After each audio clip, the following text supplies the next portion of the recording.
애청자 여러분 안녕하십니까? 여름방학이 되면 각 교회마다 여름 성경 학교와 수련회가 있습니다. 부모님들과 사역자들 마음 한편에는 우리 아이들이 정말 안전할까 그런 무거운 책임감이 자리 잡고 있습니다. 신앙 공동체라고 하는 그 울타리가 주는 믿음만큼이나 우리가 놓쳐서는 안 될 것들이 참 많이 있습니다. 안전의 사각지대를 살피는 일입니다. 오늘 이 시간에도 성예방교육에 힘쓰고 있는 캔유인 신앙기반 지역 활동가로 수고하고 계시는 우리 한지은 집사님을 KCBS 664번째 모시도록 하겠습니다. 안녕하세요. 네, 안녕하세요, 목사님. 네, 반갑습니다. 네. 네, 오늘 질문들이 조금 그래야 될 좀 무거운 그런 네. 질문들이 많이 있는 것 같은데 이 방송을 듣고 있는 우리 애청자들에게 인사 소개 부탁합니다. 네, 안녕하세요. 저는 여성 한라인 캔윤에서 신앙 기반 지역 활동가로 일하고 있는 한지은 집사입니다. 새롭게 단장된 기독교 방송국에서 다시 만나게 뵙게 돼서 반갑습니다. 예, 오늘 여러 가지 좀 뭐 질문 사항들이 많이 있는데 참 대단히 중요한 그 여러 가지 내용들을 오늘 같이 한번 나누는 시간 되겠습니다. 여름 사역 시즌을 앞두고 우리 신앙 커뮤니티가 가장 먼저 이 점검해야 될 그 안전에 대해서 좀 이야기를 좀 오늘 나누려고 합니다. 이번에 자원봉사자들을 위해서 특별한 그 교육을 준비하셨다고 들었습니다. 예, 그 어떤 취지인가요? 네, 네. 아시는 것처럼 여름방학을 맞아서 교회마다 BBS 여름 캠프 그리고 선교를 계획하는 그런 교회들이 많이 있으신 것 같아요. 근데 그런 경우에 보통 주로 고등학생들이 팀 리더로 섬기고 또 네. 대학생들이 교사로 또 일을 하게 되는데요. 자원봉사자로서 교사로서 아동들과의 안전한 신체 접촉 어떻게 할 것인가 그런 것들에 대한 예방 교육과 학생들을 리드하고 지도하는 교사로서 학생들 간에 있을 수 있는 신체적인 접촉, 부적절한 접촉 혹은 따돌림 같은 네. 문제들에 어떻게 교사로서 중재할 것인가 이런 내용들을 배우게 되는데요. 캔디는 자원봉사자 교육을 2023년부터 매해 6월 해왔고요.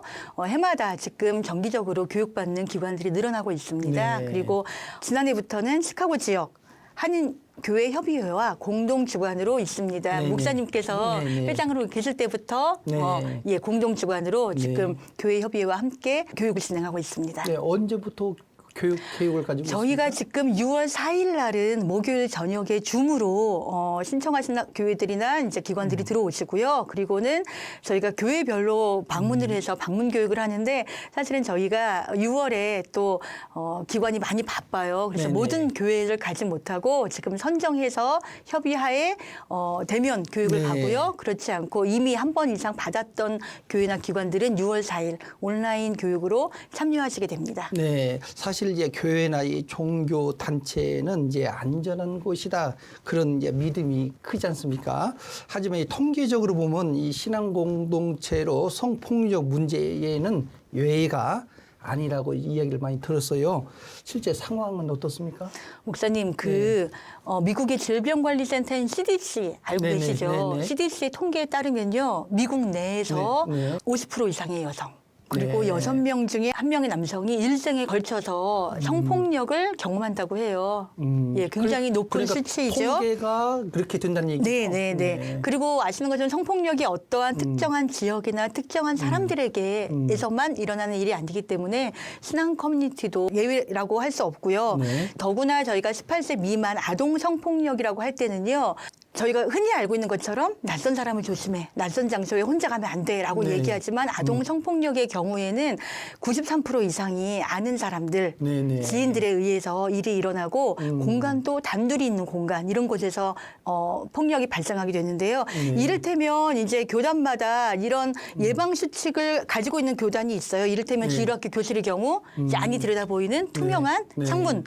필수적으로 설치할 것 그리고 미성년자와 단 둘이 밀폐된 공간에 있지 않도록 문을 열어두거나 제3자가 꼭 함께 동석을 하도록 하는 것 네. 그리고 또 아시는 것처럼 성인이 미성년자에게 DM이라고 하죠. SNS상에서 직접 다이렉트로 메시지 보내는 것을 금지하는 그런 것들을 명시해 놓은 그런 교단들이 있는데요. 이런 것들을 본다고 하면 사실 교회 내에서도 성폭력 문제가 심각하다는 것들을 알 수 있고요. 그리고 또 아동 아동 성폭력은 이런 성인과 아동 사이뿐이 아니라 미성년자 사이에서도 일어나거든요. 네네. 이를테면 저희 이제 여름 되어서 유스나 청소년 그룹에서 락인이라는 형태로 멤버십을 다지고 또 신앙 훈련들을 하는데 그런 리트릿 혹은 뭐 락인 이런 걸 가기 앞서서도 사실은 많은 미국 교회들은 안전 수칙 그리고 어떻게 안전한 신체 접촉 이런 것들에 대해서 교육을 하고 네. 또 가이드라인을 만들고 규칙을 공유하고 이런 일들을 하고 있습니다. 그래서 네. 한인교회도 이제 이런 문제들을 터부시할 것이 아니라요. 안전한 공간을 만들기 위해서는 그런 수칙들을 공동체 안에 모든 멤버들이 알고 있는 것들이 굉장히 중요하잖아요. 이게 문화예요. 그래서 네네. 이런 것들이 허용된다, 되지 않는다라는 것들이 암암리에 서로 합의가 될 때 잘못된 그런 부적절한 신체 접촉이 없기 때문에 이런 교육들을 적극 권장합니다. 예, 사실은 이제 우리 한국 정서가 있지 않습니까? 그래서 이런 것 자체를 네. 사실은 별로 관심을 안 갖고 있는데 사실은 이게 사각지대가 있고 아주 중요한 부분들이 있기 때문에 어떤 문제가 일어나기 전에 맞습니다. 예방 교육이 참 중요한 것 같아요. 그렇습니다. 네. 그래서 이번 여름 방학을 맞이해서 각 교회마다 네. 뭐 여름 성경학교 또 예. 캠프라든지 또 단기 네, 선교 자 이런 것들이 이제 시작되지 않습니까? 네. 근데 왜 이 시점에 또 자원봉사자 또 교육 예. 필수적으로 선행되어야 되는가 말씀 좀 해주시죠. 이를테면 이제 썸머 캠프 같은 경우에는요. 짧게는 한 3주에서 길게는 6주 정도 하고요. 네. 이거는 또 매일 열려요. 그래서 월요일부터 금요일까지 시간도 오전 9시부터 오후 3시까지 열리는데 그러다 보면 굉장히 금세 친밀한 관계가 형성이 되고요. 네. 그리고 여기에 이제 일하게 되는 뭐 고등학생 선생님이라든가 아니면은 대학생 선생님들이 어떻게 하는 것들이 안전한 신체 접촉인지 이제 알기 어려워지는 것들이 많아져요. 네. 왜냐하면 친밀한 관계가 형성되면 자연스럽게 신체 접촉이 늘어나고 그리고 뭐 장난도 치게 되고 네네. 그리고 아이들을 통제할 수 없는 그런 부분들이 있잖아요. 네네. 이럴 때 이제 맨 처음에 저희가 성희롱 예방 이런 교육을 했을 때 고등학교 선생님이 이런 피드백을 주셨어요. 선생님 너무 감사해요. 고마워요. 왜냐하면 저희들이 썸머 캠프 하면서 한 일주일쯤 지나면 어린 동생들이 선생님 하고 막 네. 따라오고 안아달라고 할 때 제가 그걸 어떻게 거절해야 되는지 어떻게 해야 되는지 참 알지 못했는데 이번 기회에 그런 방법들을 배웠어요라고 이야기를 해요. 혹시 목사님 이런 풍경 보신 적 있나요? 이런 케이스는 어떻게 생각하세요? 썸머 캠프가 이루어지고 있는 네. 어떤 교회라고 할게요. 큰 로비에 아이들이 막 점심시간에 왁자지껄 떠들고 있고 남자 선생님이 딱 가운데 그 회전 의자 많이 있잖아요. 네네네. 회전 의자에 앉아 있어요. 그래서 이렇게 의자 돌리기를 하고 놀고 있는데 여자아이들이 선생님이 이번엔 제 차례예요. 제 차례예요. 그래서 무릎에 앉혀달라고 하는 네네. 거예요. 무릎에 앉고 이렇게 돌리기. 네네. 흔히 볼 수 있잖아요. 이랬을 때 고등학교 선생님은 이런 신체적인 접촉이 적절한가 부적절한가 그 생각은 못하고요. 네네. 이 아이들을 공평하게 네네. 한 명도 빼놓지 말고 차례차례 해줘야 되는데 게임을 네네. 하는 생각에 골몰해서 한 명 한 명 차례차례 본인의 무릎에 앉히고 의자를 돌리는 걸 하고 있다고 가정해 보세요. 어떻게 생각하시나요? 그건 뭐 있을 수가 없죠. 사실은. 예. 근데 이제 만약에 예. 이제 그런 것을 이렇게 했을 때, 네.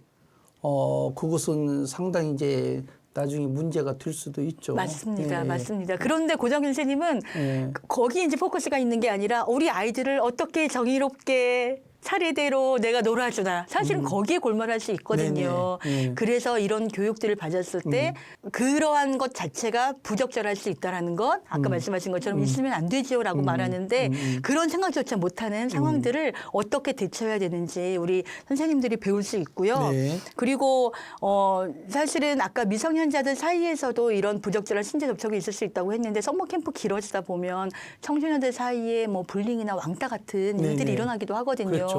그리고 어린아이들은 뭐 본인 뜻대로 화장실을 같이 가자 어딜 가자 친구들을 붙잡고 끌고 막 이렇게 하는 일도 벌어져요. 네. 이제 그랬을 때 어떻게 대처해야 되는지를 배울 수 있는 그런 내용입니다. 네, 우리 캠프 특성상 아이들과 또 봉사자들 네, 사이에 예. 신체 접촉 네. 아까 그 말씀 네, 하셨는데 자 이런 것들이 사실은 네. 알게 모르게 많이 있어요. 네, 네. 그래서 이 교육 내용 중에 안전한 신체 네. 접촉과 이 바운더리의 개념을 네. 설명을 네. 하시는데 어떻게 예. 설명을 하고 있습니까? 네, 성희롱 예방 교육에서 네. 이제 기본적으로 처음에 바운더리 교육이 되는데요. 네. 이제 바운더리 기본 개념은 결국은 각자 개별적인 사람들이 다 다른 존재라는 뜻이에요. 네네. 그래서 너와 나는 같지 네. 않다. 예, 네네. 맞아요. 네네. 같지 않다. 네. 그래서 각 사람 모두 그 사람이 허용할 수 있는 것과 허용하지 않는 것들이 있고 네. 그 사람들을 존중해 줘야 된다는 게 이제 기본적인 개념인데요. 아무래도 우리라는 개념이 강하다 보니까 네네. 내 생각을 그러니까 네. 내가 남과 같다라는 전제하에 내 생각을 다른 사람에게 강요하기도 하고 네. 아니면 다른 사람이 하는 의사나 생각을 무시하는 경우들이 또 있을 수 있습니다. 네. 그래서 바운더리를 사실 설정하고 지키는 작업은 나를 나되게 하고 네. 이제 나를 보호해주는 울타리 역할도 되고요. 타인을 있는 그대로 받아들일 수 있는 연습을 하는 그런 역할을 하게 되는데요. 이제 이런 바운더리의 기본 개념, 우리는 모두 개별적인 존재라는 거기서 오는 개념에서 이제 아까 신체 접촉 얘기는요, 개인적인 영역과 신체 접촉에 대한 경계를 이제 알려주는 건데요. 네. 이를테면은 바운더리에서 신체 접촉, 개인적인 공간을 말할 때는 우리 모두한테 이렇게 선이 있는 거예요. 보이지 않는 선. 네네. 네, 어떤 이렇게 경계선. 버블 같은. 네네. 네. 네. 사람마다 자기가 보이지 않는 이렇게 불투명한 선이 있는데 이를테면 누군가가 너무 가까이 훅 들어온다든가 네네. 뭐 어르신 같은 경우도 내가 이제 뭘 막 내 스마트폰을 보고 있어요. 근데 네네. 옆에서 누가 쓱 역까지 다가와서 네, 예. 뭐 보고 있어? 이렇게 네. 말하면 훅 놀래고 그렇죠. 안 되는 행동이잖아요. 네네. 혹은 또 굉장히 사적인 질문을 뭐 어젯밤에 누구랑 뭘 먹었어? 뭐 이런 네네. 얘기를 하면 네. 내가 그런 이야기를 나눌 수 있는 관계의 사람이 있지만 그렇지 않은 사람인데 사적인 얘기를 하면 우리는 너 선 넘었어? 네. 라고 얘기하죠. 그렇죠. 그 선이 바로 바운더리예요. 네. 그 선이 바운더리고 신체적인 바운더리에 있어서는 내 몸을 어떻게 사용할지의 결정권은 나에게 있다. 네네. 라는 바들리 어토노미라고 하는 신체적 자기 결정권이 네. 이제 기본이 되는 거고요.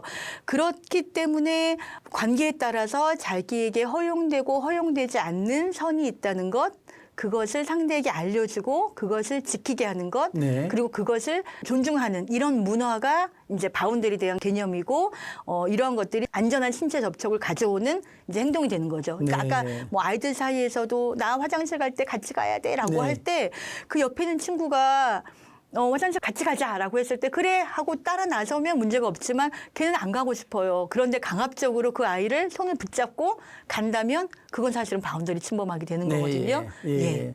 동의를 예, 기반으로 해서 어떤 관계에 네, 예. 맺는 걸 강조하시는데 예. 어린아이들이나 청소년, 네. 봉사자들에게 이 동의라고 네. 하는 개념 네.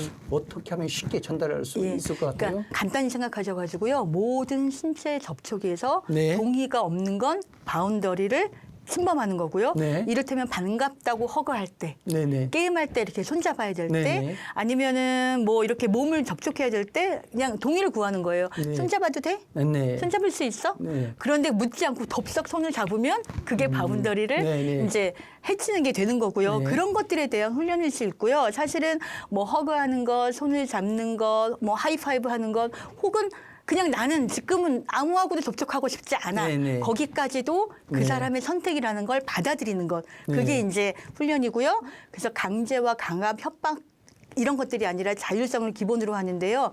동의는 반복되지만 강압이 아니라 자율적으로, 그리고 동의의 특성 중에 또 하나는 자유롭게 바꿀 수 있어요. 너 어제까지는 나랑 맨날 팔짱 끼는 거 좋아했는데 왜 너 네네. 오늘은 싫대? 네네. 너 왜 변했어? 너 왜 네. 배신이야? 이렇게 우리 많이 했잖아요. 네네. 어릴 때도요. 그런데 내가 어제까지는 팔짱 끼는 게 좋았어, 이 친구랑. 근데 오늘부터는 싫을 수 있어요. 네. 아니, 나는 그냥 오늘부터는 너와 팔짱 안 끼고 싶어. 라고 해도 존중해 주는 것. 네네. 이제 그래서 아까 자율적, 그리고 언제든지 달라질 수 있다는 것. 그리고 그 다음에는 내가 뭘 할지를 알려주는 거예요. 이를테면 내가 뭐뭐 하려고 하는데 같이 갈래? 뭐뭐 할래? 먼저 인폼해 주는 것 또 하나의 특성이고요. 그리고 동의라는 것의 기본적인 개념에는 즐겁게 참여할 수 있는 행동해야 된다는 것. 이 이야기를 하면요. 어르신들이 아니 나는 그럼 이제부터 우리 손주랑은 허그도 못한단 말이야. 네네. 라고 네. 말씀하실 때가 네. 많으세요. 근데 그런 게 아니고요. 할아버지 왔는데 오늘 허그할까? 할아버지 너 너무 좋은데 하이파이브 할까? 이렇게 물어만 네네. 보는 것이 먼저 중요하다는 얘기고요. 근데 여기서 또 하나 기억해야 될 건 일리노이주는 성적으로 동의할 수 있는 네네. 나이는 만 17세로 정해져 있어요. 네. 그러니까 만 17세 미만인 미성년자와 어떠한 성적인 행위를 하는 건 모두가 다 네. 불법이다라는 걸 알고 있는 것들이 중요합니다. 네, 하여튼 상대방 동의를 얻는 네, 거 동의를 중요하다. 얻는 거. 동의를 얻는 건 말로 뭐뭐 네. 할래? 하고 네. 물어보는 것. 네. 그 사람의 답을 기다리는 것. 네, 우리 그 한지은 집사님 이제 네. 전문가로서 이제 꼭 당부하고 싶은 부분이 이제 아동 성폭력의 특징, 네. 이제 그루밍이라고도 그렇게 예. 말씀을 들었는데 네. 일반적 폭력과 무엇이 다릅니까? 그루밍은 이제 아동 성폭력의 네. 어떤 특징이 들어가는데요. 이제 가해자는 청소년들 그룹 속에서도 이렇게 혼자 노는 아이 있잖아요. 네네. 그리고 그 혼자 노는 아이가 늘 혼자 지내고 그 외에 가족들이 만약에 뭐 교회라고 한다면 교회 나오지 않아요. 혼자 네, 나와요. 네, 네. 그렇게 고립돼 있는 아이를 타깃으로 삼아서 그 아이에 접근하고 그 아이에게 신뢰를 얻고 그 아이의 사생활에 조금씩 들어가기 시작해요. 네네. 이제 그루밍이란 과정이요. 네네. 그런 다음에 그 둘 사이에 일어나는 모든 일들을 비밀로 만들고 그 안에서 성적인 접촉을 하기 시작하는데요. 이를테면 뭐 간지럼, 네네. 뭐 게임, 뭐 그리고 성적인 이런 말들에 대해서 이야기를 나누고 너 뭐 데이트해봤어, 너 뭐 샤워할 땐 너 어떻게 어떤 비누를 써 이런 이야기들을 하면 사실 이게 굉장히 좀 어컬드한 건데 그런 것들을 하나하나 이야기하면서 그런 것들이 아무렇지 않게 만드는 네네. 과정을 가지고 가고요. 그런 강도가 점점점 심해지는데 이제 아동은 이게 성적인 접촉이 강도가 높아지지만 그게 성폭력이란 것들을 모르게 돼요. 왜냐하면 네네. 이 그루밍이 한 번에 일어나는 게 아니라 아주 장기간에 걸쳐서 일어나는 반복적으로. 일이고 네. 그리고 그게 이미 신뢰하는 관계에 들어갔기 때문에 청소년 같은 경우에는 사실 나는 그때 그 사람과 사랑에 빠졌다고 생각했어요. 나는 그 사람과 연애한다고 생각했어요. 네. 그래서 네. 나중에 그 사람이 내가 감당하지 못할 그런 성적인 접촉을 했지만 나는 그게 연애인 줄 알았기 때문에 그렇게 했어요라고 이야기도 하기도 해요. 근데 아까 말씀드린 것처럼 일리노이주는요. 미성년자는 네. 성적인 동기를 할 수 없어요. 네. 그래서 아무리 미성년자가 자발적으로 했다라고 이야기를 할지라도 그 아이가 좋아서 그랬는데 뭘 그래? 라고 할지라도 사실은 그건 모두 다 불법이고요. 네네. 그랬을 때 가해자는 법적으로 기소됩니다. 네네. 특히나 이제 좀 이런 그 그루밍을 하는 가해자의 특징을 보면요. 실제로 자신의 평판을 굉장히 중요히 여기는 사람이에요. 네. 이상한 사람이 아니라요. 네. 평판을 굉장히 중요히 여기는 사람이기 때문에 그래서 그루밍 과정에서 그 아이의 신뢰를 받을 뿐 아니라 그 가정의 부모에게도 신뢰를 받거든요. 네네. 그래서 나중에 이제 더 배신감이 커지는 건데 네. 그랬을 때 나중에 이런 가해자로 지목되면 저 사람이 그럴 줄은 몰랐는데 네네. 그런 사람이 아닌데 라고 생각이 되고 그래서 또 피해자를 믿지 못하는 그런 일들이 많이 있습니다. 근데 이제 중요한 것들은 교회 저희가 지금 이제 교회라고 했을 때 교회 안에서 이러한 것들을 아는 것이 왜 중요하냐면 이제 그루밍을 해서 이런 아동 성폭력을 저지른 사람이 있다라고 하면 그 한 사람에게만 하지 않고 굉장히 오랜 시간 동안 반복해서 이제 네. 그런 범죄를 저지를 수 있고요.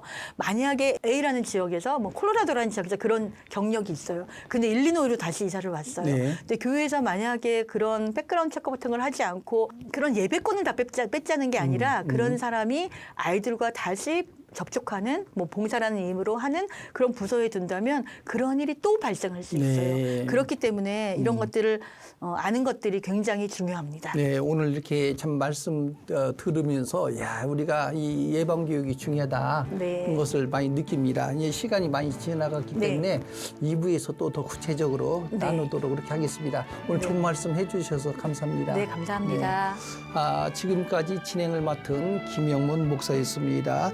다시 듣기를 원하시면 유튜브 채널로 시청할 수가 있습니다. 저는 다음 이 시간에 뵙겠습니다. 감사합니다.